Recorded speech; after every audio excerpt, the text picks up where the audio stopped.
Hello ladies and gentlemen, and welcome back to Triple Crown Wargaming, this time with me, the Duke, and I'm here today to give you my first impressions on some of the new Bretonnian rules and models that we've seen so far in the run-up to the Old World. Now, like the rest of these videos that you might want to check out on our channel, I think there's been 3 or 4 done so far. These aren't going to be us reading from the book. We don't have the books in front of us. The Old World release is still, well, at the time of recording, just over a week away. But this is going to be about the battle reports we've seen so far and the review videos that we've seen so far as well. And I'm just going to go through a couple of things, 4 or 5 different things that I'm really looking forward to using, getting on the tabletop, and actually seeing for myself what they are like in the new game. And the first one isn't really a unit that I'm looking forward to as such. It's actually the Lance formation itself and the, well, I would say new way the Lance formation works, but it's actually a throwback to how it worked in 5th edition. I never played 5th edition, so I've never used the sort of arrowhead lance before. Now, from what I understand from people who had played it, it could be a little bit annoying in sort of game terms, the mechanics of, you know, when it gets charged, particularly when it gets flanked, who's in combat and things. But from what I've seen so far, it feels like Games Workshop have done their best to work those kinks out. And yeah, with the what seems to be an angling towards much smaller units, or maybe not much smaller, but smaller units definitely, and very little in terms of supporting attacks. Actually, I think those lances, particularly in the arrowhead of sort of maybe 6, I think 10 models is going to be a really big lance, which would be 4 ranks. I think they're going to be really very powerful because you do get a particularly narrow sort of frontage with lots of attacks able to be put into the enemy, which I think is going to make a big difference, to be honest, because as much as, you know, the enemy can attack you back for every model that's in the front rank, with Step Up gone, with the initiative bonuses to charging and the, you know, reasonable initiative, your core knights are initiative 3, I'm guessing. That's sort of what they were in 8th. I can't see them having changed massively. You're probably going first against anything really but characters and, you know, the odd elf unit. So, yeah, going first at the pretty good strength. Punching through a fair amount of armour, -2 on the lances, bit of armour bane in there as well. I could see you, you know, reasonably comfortably wiping out that front rank before any of them get to attack back, or there certainly won't be many attacks coming back, I wouldn't have thought. So yeah, really looking forward to how that works. Looking forward to seeing how it works with characters, sort of particularly wizards, for Bretonnians, how or where they fit into that. So, yeah, looking forward to getting that on the tabletop and actually seeing those, because, I mean, they look cool. So, actually being able to use them in a game, yeah, really looking forward to it. Sticking with a knightly theme, this one definitely is a unit, and this is questing knights that I'm really looking forward to using. Now, I've seen them used in, I think, just a single battle report so far, and the difference, I've got to say, is huge. Now, it's not so much the lance formation that gives them this difference, but it's the interaction of the strikes last from the great weapon and the bonus initiative for charging that you get in the Old World. So from what I understand, the great weapons have the strikes last special rule, which sets you at initiative 1. However, that's before modifiers, so you get the extra initiative bonus for charging, putting you up to initiative 4. So as much as, you know, you might not go first against elves or some characters, you're probably going to go first, or at least strike at the same time, against most sort of ranked up infantry, most blocks that aren't elves. So I think that's going to make a huge difference to actually how good questing knights are. Obviously, they're also strength 6, they're strength 4 basic. So they're, you know, essentially a Grau Knight in terms of strength. I believe the AP is the same on great weapons as well. I believe it's -2, same as a lance. Not sure if they've got armor bane. Not actually seen that yet. But yeah, effectively the same as a lance. You're sort of almost getting a second Grau Knight unit out of your special. Or 3rd or 4th, depending on how many you take, obviously. But yeah, considering how underwhelming, let's say, they were in 8th edition, yeah, really looking forward to, hopefully, questing knights being a much more common appearance in the army. I think another thing that will make Questing Knights really good, or better at least, is actually the changes to the Battle Standard Bearers rerolls and what that lets you reroll. So, from what I understand, a Battle Standard Bearer now will only let you reroll Panic and Break tests. So, not letting you reroll Psychology. Oh, and Rally. It lets you reroll Rallies, I believe, as well. But crucially, not letting you reroll Psychology tests, so Fear and Terror checks. However, the Questing Vow does let you do that. So, Questing Knights within range of a Battle Standard Bearer, they're going to be rerolling pretty much every leadership test they're called upon to make. Now, yeah, big fan of that. I think having that baked in reroll, so actually you don't need to have them near the Battle Standard Bearer at all.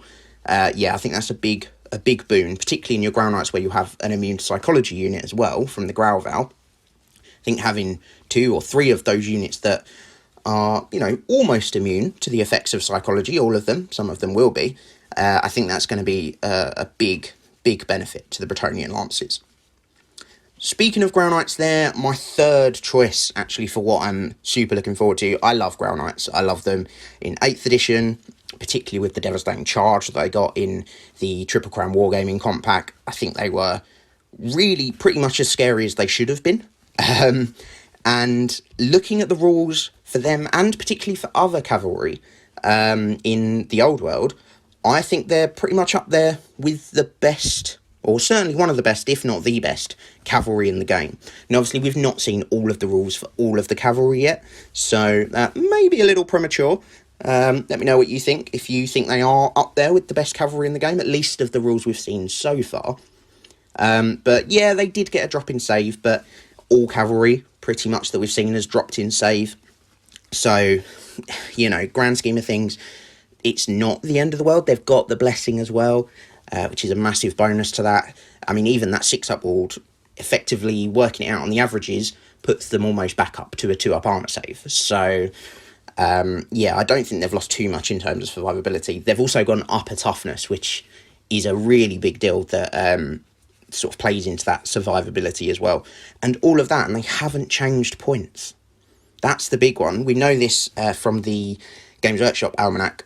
It was basically all about them, I think. I don't think it was the special rule one. I think it was specifically about Ground Knights. But we know that they haven't changed points. They're still 38 points. And their command has got a little bit cheaper as well. I think it's 21 points for all 3 bits of their command, whereas I think it was 30 in the 8th edition book. I think it was 20 for a Standard Bearer, 10 for a Musician, because you got the Champion for free. But yeah, really, really looking forward to the Ground Knights. Being able to take a Virtue as well on the Champion and magic items, which, by the looks of it, magic items are quite common to be able to take on champions, which is quite cool. Might mean you see a few more of them, particularly the cheaper ones. But being able to take a Virtue, now I think the only one we've seen so far is the Virtue of the Joust, which was in the Games Workshop sort of Learn to Play battle report that they showed, which was on their Duke, I think it was, on the Royal Pegasus. But from memory, it let you re-roll to wound rolls, I think, on the charge, something like that. But even that, depending on how much it costs, even that on a Ground Knight champion, 3 attacks, that's pretty solid. He's going to be a real issue in a challenge for a lot of sort of lower level characters. So yeah, really looking forward to using them. To be honest, to using all the Knights. Knights of the Realm, Knights Errant, even Pegasus Knights, actually, with their Furious Assault, Furious Charge, one of those. Their rule that basically gives them an extra attack if they charge over 3 inches. Really looking forward to using them.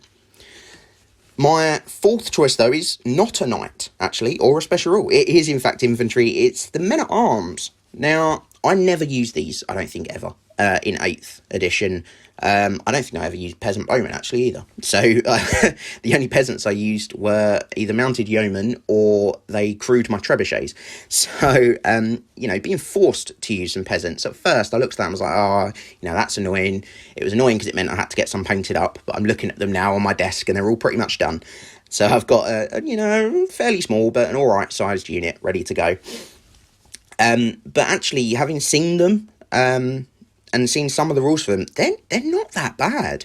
Obviously, they've got the Growl Monk with I'm going to pronounce this wrong, Blessed Triptych, I think. Triptych, something like that, which gives them Stubborn, which lets them give ground rather than fall back in good order the first time they fail a break test.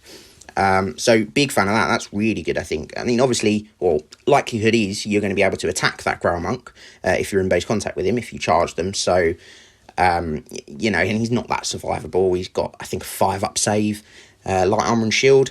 So, yeah, it's probably going to be pretty easy to kill, to be honest. But if you're not in contact with him and you can't direct attacks against him, that gives you a nice little safety blanket almost to fall back on. And their pole arms, being able to decide if they want to use them as halberds or as were they thrusting spears or throwing spears? I can't remember which one it was. But essentially the one that gives them supporting attacks when they're charged, or as long as they don't charge. Big fan of that, actually, being able to go, well, I might want to go +1 strength from the halberd, and I think it was -1 AP. Or I just go for the extra attacks, you know, depending on what I'm fighting. I think that's actually a really nice little rule to give them. So yeah, looking forward to that, and it'll be nice for the Bretonnians, or for my Bretonnians anyway, to have a bit of an anvil to hold some units in place, hopefully ready for my knights' counter charges. But the final thing, well, not the final thing, I'm looking forward to using all of it, to be honest, but the last thing I'm going to talk about that I'm looking forward to using is the hippogriff, like the mount for what they Duke or a Baron. I don't think a Paladin can take one. Now, I've had 2 characters on hippogriffs, the models for them, ever since I got the Bretonnians 4 years ago, maybe. One was the just straight up King Luan. Obviously, it's the only way you can get the hippogriff model. The other was a converted one, looks a bit different. I think he's got a different lance and a different cape and head. And I've never used them, mostly because King Luan's way overcosted in 8th edition, and the hippogriff mount wasn't actually that good even on a regular lord. But with the combined stat lines that you get from sort of monstrous mounts, I'm really looking forward to running my Duke on a hippogriff, because why would it not be the biggest, baddest dude in my army on the biggest, baddest monster?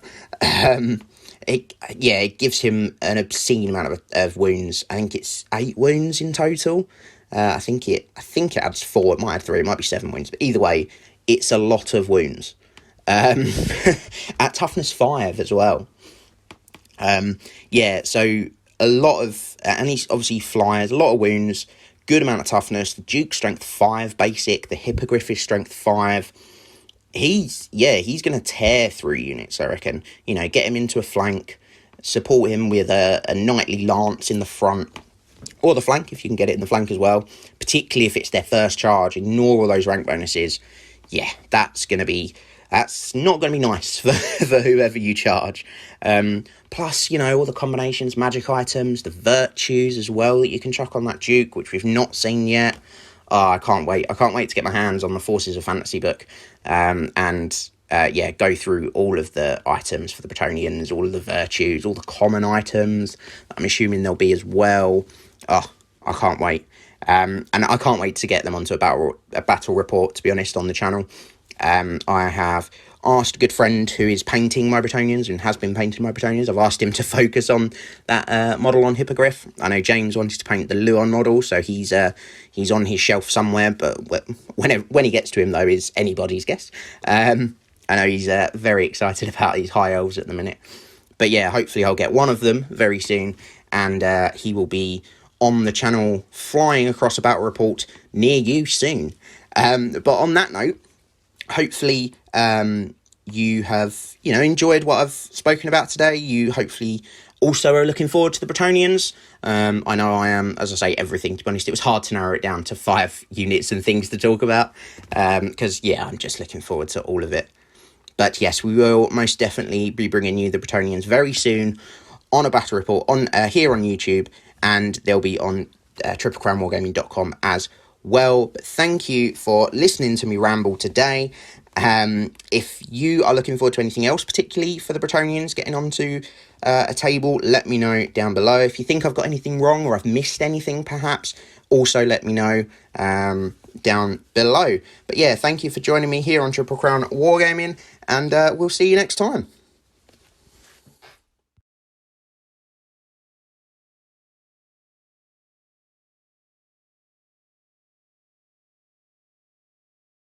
Remember to tag your friends and like, subscribe and share. Then head over to triplecrownwargaming.com and become a Knight of the Realm today. What are you doing, mate? You alright? Do it for Warhammer!